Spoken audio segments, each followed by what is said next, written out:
Elle s'appelait Élise. Quand elle s'est mariée à Samuel, elle croyait encore que l'amour suffisait à bâtir une vie. Leur union n'avait rien de spectaculaire. Une petite cérémonie, quelques sourires forcés, des promesses prononcées sans trop y réfléchir. Les premiers mois furent calmes, presque silencieux. Samuel travaillait beaucoup, parlait peu. Élise, elle, rêvait déjà d'autre chose, sans savoir exactement de quoi. La séparation arriva sans cri. Juste un jour où ils cessèrent de se parler.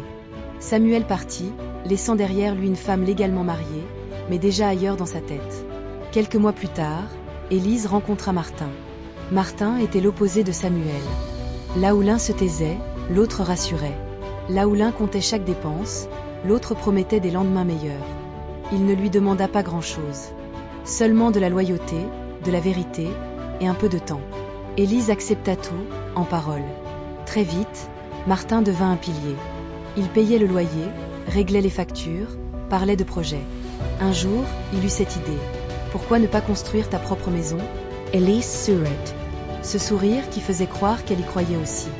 La maison sortit de terre lentement. Chaque brique portait l'espoir de Martin. Chaque sac de ciment était une preuve d'amour. Il surveillait les travaux, négociait avec les ouvriers, faisait venir un bulldozer pour aplanir le terrain. Pour lui, cette maison n'était pas qu'un bâtiment, c'était un futur. Ce que Martin ignorait, c'est que certaines nuits, Élise retrouvait Samuel.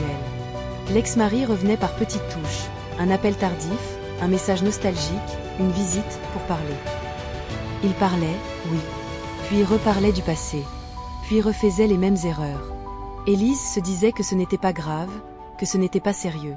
Deux hommes, deux mondes. Elle croyait pouvoir les gérer sans que les mondes ne se rencontrent. Mais la vérité finit toujours par trouver une fissure. Un voicim parla. Un message mal effacé. Une absence inexpliquée. Martin comprit. Il ne cria pas.